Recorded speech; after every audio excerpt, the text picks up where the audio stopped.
राधे राधे। आप सभी को रक्षाबंधन पर्व की ढेरों शुभकामनाएं। मुझे बहुत सारे सवाल आए यूट्यूब के कमेंट्स में कि बहुत सारे जैसे रक्षाबंधन कब है, अगर हम मायके जाते हैं तो भादव में वापस आ सकते हैं, नहीं आ सकते हैं, भद्रकाल का समय क्या है।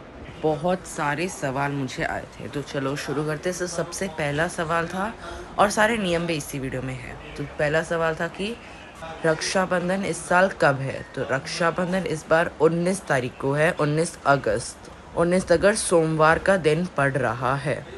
फिर दूसरा सवाल कि है ना, अगर देखो सावन का आखिरी सोमवार है तो हमको व्रत रखना चाहिए नहीं चाहिए, क्या करें।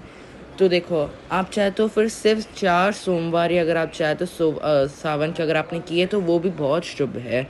5वां आपको कुछ करना है तो आप कर सकते हो। देखो, व्रत आप करें ना करें वो आपके ऊपर है, पर रक्षाबंधन के दिन बहुत सारे पकवान बनाए जाते हैं। उसकी वजह से आप चाहे तो सिर्फ 4 सावन के सोमवार कर सकते हो। ठीक है, तो ये आपकी मर्ज़ी है, व्रत रखना है नहीं रखना है।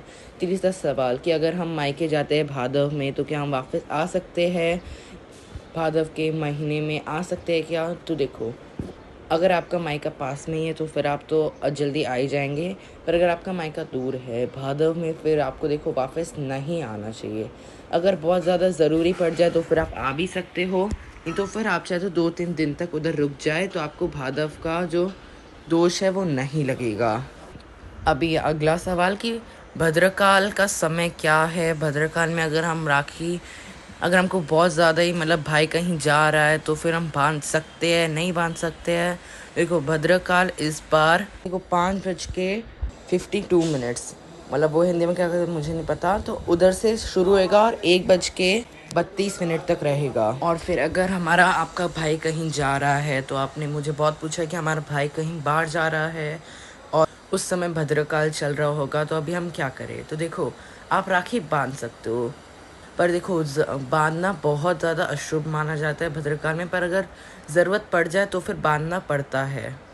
कुछ ना से कुछ तो आप कर ही सकते हो। देखो, पर अगर आपका भाई कहीं नहीं जा रहा है, मतलब आप एक ही साथ हो, फिर भद्रकाल में आपको राखी कभी भी नहीं बांधनी चाहिए। ठीक है, आप समझ गए। और शुभ मुहूर्त की बात कर ले तो गोधूली वेदा का समय, मतलब 5 से लेकर 7 बजे तक आप तभी बांध सकते हो। 1:30 से लेके शाम कभी भी आप बांध सकते हो, पर शुभ मुहूर्त है गोधूली वेदा और प्रदोष काल। प्रदोष काल मतलब 7 से लेकर 9:07 तक आप बांध सकते हो। फिर देखो, राखी बांधते हुए सभी भाइयों को चाहे 1 रुपये आप रख ले अपने हाथों पे। राखी कभी भी खाली हाथ से नहीं बांधी जाती। देखो, बहुत सारे गिफ्ट भी आते हैं, आप चाहे तो वो ले ले अपनी बहनों के लिए, पर आपको खाली हाथ कभी भी नहीं देना। आपको उसी समय वो गिफ्ट या फिर जो पैसे हैं 1 या 2 रुपये, आप चाहे कितने भी दे सकते हो, तभी आपको दे देना, बाद में दे देंगे वैसा आपको कभी भी नहीं करना है। और फिर भाई और भाभीयों के लिए, अगर आप कोई भी जो ननंद या जो बहन है वो अगर शादीशुदा है तो आप चाहे उसको कुछ भी गिफ्ट दे, उसके साथ आपको बिंदी या सिंदूर आपको ज़रूर देना है। वो चाहे आप चाहे तो ऑरेंज सिंदूर पाउडर वाला या लिक्विड वाला, आप कौन सा भी दे सकते हो, पर आपको देना ज़रूर है, बहुत शुभ माना जाता है अगर वो सुहागन है तो ही। देखो, मतलब ज़रूरी नहीं है, अगर आप इन दोनों में से कुछ एक भी दे दोगे वो भी चलेगा, गिफ्ट के साथ ही देना। जैसे अगर आप साड़ी सूट कपड़ा कुछ आदि पैसे देते हो, उसके साथ आप कोई एक चीज़ दे दे, बिंदी या सिंदूर। और राखियाँ किस किस को भेजा जाता है, देखो भाभीयों को, भाइयों को और भतीजी भतीजियों को। देखो, और मुझे एक और सवाल पूछा था, अगर हमारे पास लुम्बा राखी नहीं है तो फिर हम अपने भाभी को जो नॉर्मल हम भाई को राखी बांधते हैं वैसी राखी बांध सकते हैं क्या। तो देखो, अगर आपके पास लुम्बा राखी है तो बहुत अच्छा है, वही बांधी जाती है। पर अगर किसी कारण से ना हो पाए तो फिर आप चूड़ी ले ले, या फिर आप चाहे तो ऐसी भी आप राखी, जैसे आप अपने भाई को बांधते हो वैसे ही आप राखी ले सकते हो। और मुझे एक और सवाल पूछा था कि हम अपने ननंद को राखी बांध सकते हैं या नहीं बांध सकते, तो आप ज़रूर बांध सकते हो। फिर मुझे सवाल पूछा है रक्षाबंधन की कथा हमको कब सुननी है, बहनों के साथ सुननी है या फिर मंदिर के सामने अकेले सुन सकते हैं। तो आपको 1 लोटा जल, आपको दूसरा लेना, जो आपने राखी की थाली में रखा है वो नहीं, आपको दूसरा एक और लोटा जल रखना है। भाई बहन एक ही लोटा जल रखे, सब भाई बहन भाभी या ननद हाथ में थोड़े से फूल या चावल रख के रक्षाबंधन की व्रत कथा सुन लेंगे राखी बांधने के बाद। और जो चावल है वो आपको जल की लोटे में डालना है, और लोटा हो सके तो स्टील, चांदी या पीतल का ही ले, क्योंकि पूर्णिमा का दिन है, चांद बहुत अच्छे से दिखाएगा। और फिर जो लोटा है वो आपको चंद्रमा को अर्घ दे देना है।